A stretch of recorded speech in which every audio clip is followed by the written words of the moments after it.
সকলকে জয় গুরু।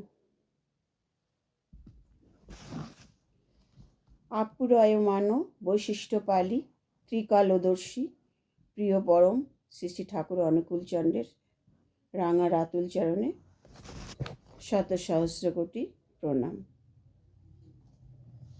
ঠাকুর বলতেন, অপরের মঙ্গল কামনাই নিজ মঙ্গলের প্রসূতি।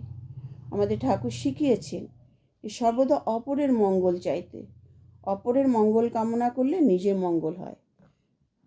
তাই কোনো সৎসঙ্গে বা কোনো মাতৃসম্মেলনে বা আমরা আমাদের ঘরে কখনো আমরা নিজের থেকে অপরের মঙ্গল কামনা বেশি করি। একে অপরের মঙ্গল কামনা করতে হবে, আর সেটাই হবে মানুষের মঙ্গল, আমার মঙ্গল। সেটা হবে আমার মঙ্গল। অপরের মঙ্গল মানে আমার মঙ্গল। তাই ঠাকুর প্রথমেই বলেছেন মায়েদের, জাগো লক্ষ্মী মায়ের দল, সবাই মিলে গড়ব মোরা মাতৃ সম্মেলন। তাই মায়েদের জাগতে বলেছেন, মায়েদের জেগে উঠতে হবে। আমাদের ঠাকুরের যেসব মায়েরা দীক্ষা নিয়েছেন তাদের চলন বলন কথাবার্তা সব অন্যরকম। এই যে ডিসেম্বর মাস ঠাকুরের উৎসব চলছে, সারা ভারতবর্ষে সারা পৃথিবীতে ঠাকুরের উৎসব চলছে, জন্মোৎসব। হাজার হাজার লক্ষ লক্ষ মানুষের সমাবেশ। সেখানে আনন্দবাজারে প্রসাদ বিতরণ হচ্ছে, প্রত্যেকটা জায়গায় এই উৎসব পালন হচ্ছে। আগে প্রত্যেকটা কেন্দ্র মন্দিরে হতো, এখন 5-6টা কেন্দ্র মন্দির মিলে একটা উৎসব হচ্ছে। এটা দেওঘর থেকে আচার্যদেব আমাদের বাবাই দাদার নির্দেশ। তার জন্য উৎসবটা আরো অনেক বড় হচ্ছে। সমস্ত আমার কাছেও নিমন্ত্রণ আসছে, কারণ প্রচণ্ড শীত, আমার শরীরও ভালো না, আমি সবসময় ভিডিও করতে পারি না শরীর খারাপের জন্য। তাই আমাকে প্রায় প্রতিদিনই আমার ফোন আসে, যেহেতু আমার বাড়ি উপযোজনা কেন্দ্র, কিন্তু আমি সব জায়গায় যেতে পারি না আমার শরীরের অসুস্থতার জন্য। তবে আমাদের যে কেন্দ্র মন্দিরের উৎসব, আমাদের এই যে রাজারহাট নিউ টাউনে সেন্ট্রাল মলের ওখানে বিশাল জায়গা ঘিরে আমাদের এই উৎসব হবে 16ই জানুয়ারি। সেখানে আমরা অবশ্যই যাব, সারা দিন সেখানে থাকব। ঠাকুরের আলোচনা, ঠাকুরের গান, মায়েদের আলোচনা, মাতৃ সম্মেলন, মায়েদের গান, কত সুন্দর গান করছে। প্রত্যেকটা মা গান জানে। ঠাকুরের যারা অনুকূল ঠাকুরের দীক্ষা নিয়েছেন যে মায়েরা, প্রত্যেকটা মা গান জানে। এত সুন্দর গান দাদারা গান করে। গান শুনলে সেখান থেকে আর উঠতে ইচ্ছা করে না। কীর্তন, ঠাকুর কীর্তন পছন্দ করতেন, নেচে নেচে কীর্তন হবে প্রত্যেকটা, মানে এসে একটা দুটো করে কীর্তন তো হবেই। তাই মায়েদের জেগে উঠতে বলছে যে মা তোমরা জেগে ওঠো, তোমরা না জাগলে দেশের অমঙ্গল। তোমরা নিজেদেরকে তৈরি করো।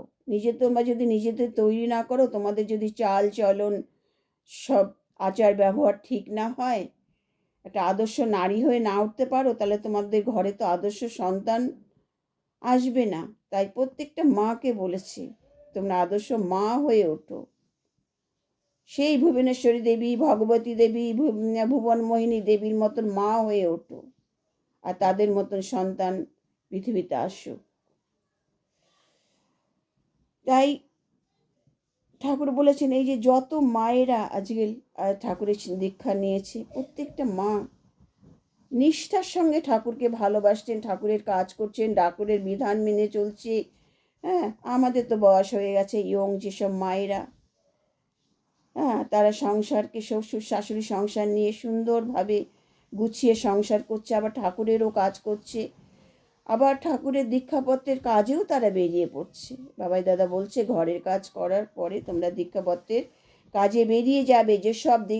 যেসব ঠাকুরের যেসব ছেলেমেয়েরা দীক্ষিত মানুষ আজ বিচ্ছিন্ন হয়ে আছে, ঠাকুরের সঙ্গে যোগাযোগ নেই, তাদেরকে তোমরা যোগাযোগ করিয়ে দাও, তাদেরকে আবার ঠাকুরের সঙ্গে যুক্ত করো।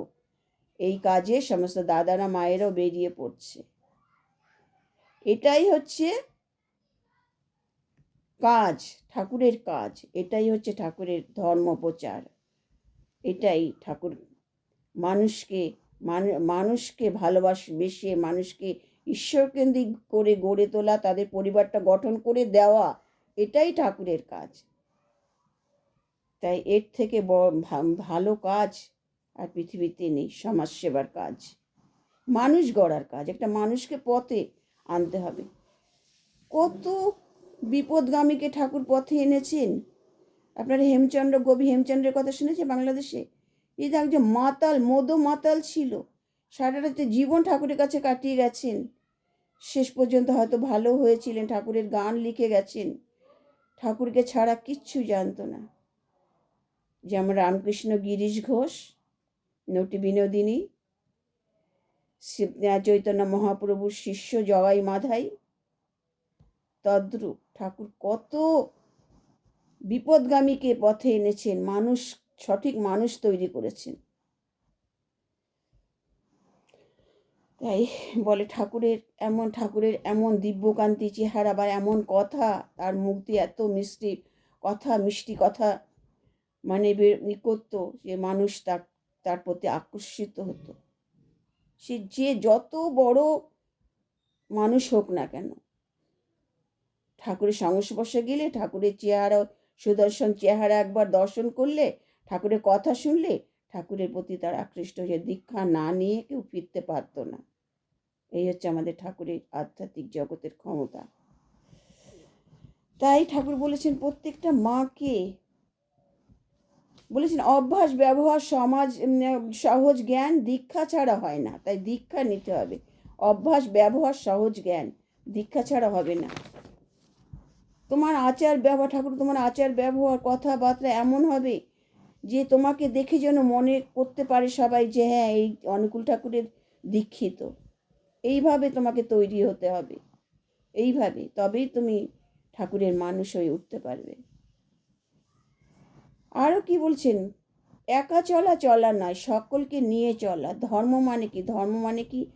প্রতিটা ভালো কাজকেই কিন্তু ধর্ম বলেছে। যেসব সঠিক কাজ, ভালো সৎ কাজ, সেগুলোই কিন্তু ধর্ম। মানুষকে সাহায্য করা, মানুষের পাশে থাকা, এগুলো কি ধর্ম? পরিবেশকে নিয়ে চলা, পারিপার্শ্বিকে সকলের খোঁজ খবর নেওয়া, এটাই কিন্তু ধর্ম।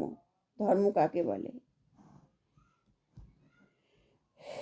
আমিও বাঁচবো, পরিবার বাঁচবে, আবার আমি সকলকেও বাঁচাবো। পারিপার্শ্বিক যদি ভালো না থাকে, তাহলে আমার পরিবেশ কি ভালো থাকবে? থাকবে না।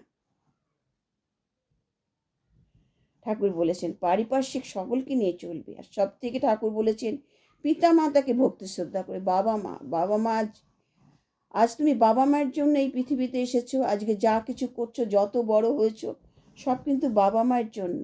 বাবা মার অবদান। বাবা মার না থাকলে তুমি আজকে এখানে আসতে পারতে না। বাবা মা যদি তোমাকে বড় করে না তুলতো। তাই বাবা মার প্রতি অন্যায় মানে সারা পৃথিবীর প্রতি অন্যায়, ধরিত্রীর মায়ের প্রতি অন্যায়। তাই বাবা মাকে কখনো অবহেলা করা ঠাকুর পছন্দ করতেন না। ঠাকুর নিজে মনমোহিনী দেবীকে প্রণাম করতেন দুবেলা। আর তিনি সেটাই শিখিয়ে গেছেন বংশ পরম্পরা, আচার্য পরম্পরায় তিনি সেই শিক্ষা দিয়ে গেছেন। তার প্রতিটি শিষ্যকে সেই শিক্ষা দিয়ে গেছেন।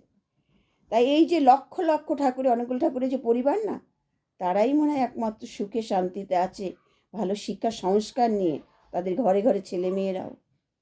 আজ একটা ডাক্তার মেয়ে, একজন ডক্টর, সে ঠাকুরের আলোচনা করছে, সেই ঠাকুরের আলোচনা করছে।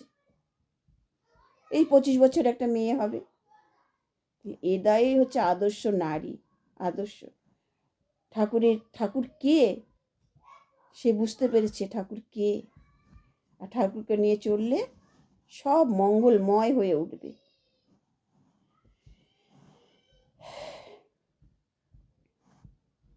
তাই ঠাকুর বলেছেন যে সকল অন্যে বাঁচায়, নিজে থাকে, ধর্ম বলে মানিস তাকে।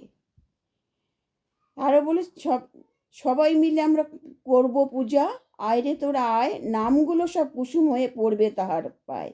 এই নামগুলো কুসুম হয়ে তার পায়ে, এমনভাবে নাম করব এই নামগুলোই তার পায়ে কুসুম হয়ে পড়বে।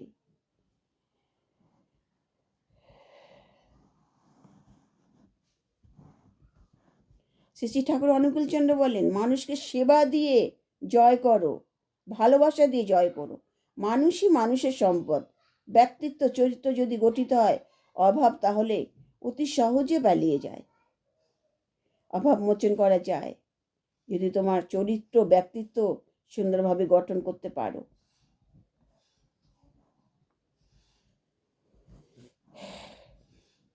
ঠাকুরের মধ্যে অদ্ভুত একটা চৌম্বকত্ব ছিল, যার দ্বারা মানুষকে তিনি আকর্ষণ করতে পারতেন।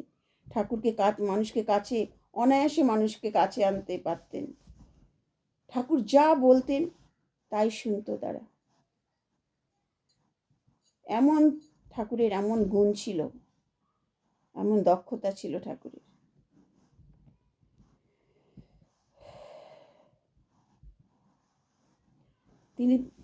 তিনি একমাত্র পথ বেছে নিয়েছিলেন মানুষ গড়ার কাজ, মানুষকে ভালোবেসে মানুষ পরিবার তৈরি করার কাজ।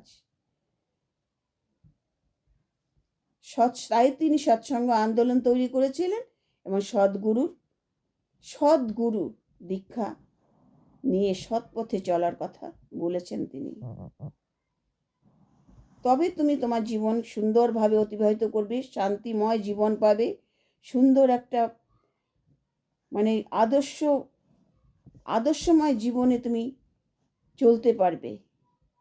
তোমার কোনো বিপদ থাকবে না, বাধা থাকবে না, কিচ্ছু থাকবে না। ঠাকুরের বিধান, ঠাকুরের যদি ঠিক মতন মেনে চলো, তোমার কোনো অশুভ শক্তি তোমাকে গ্রাস করতে পারবে না, কোনো বিপদ তোমার কাছে ঘেঁষতে পারবে না, কোনো দুঃখ দুর্দশা তোমার কাছে ঘেঁষতে পারবে না। হয়তো তুমি কোটি কোটি টাকার মালিক হবে না, কিন্তু তুমি সুন্দর একটা জীবন পাবে, সুন্দর একটা পরিবার পাবে, গঠন করতে পারবে, সুন্দর একটা সংসার গড়ে উঠবে।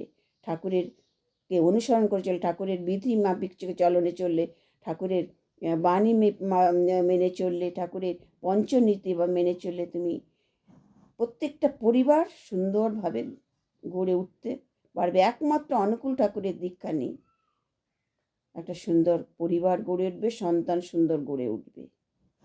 জয় গুরু। আমার আলোচনা ভালো লাগলে একটা লাইক, শেয়ার, কমেন্ট করবেন। সকলকে শেয়ার করবেন। ঠাকুরের কথা ভালো লাগবে, শুনতেও ভালো লাগবে। সকলে সুস্থ থাকুন, সকলের মঙ্গল কামনা করি।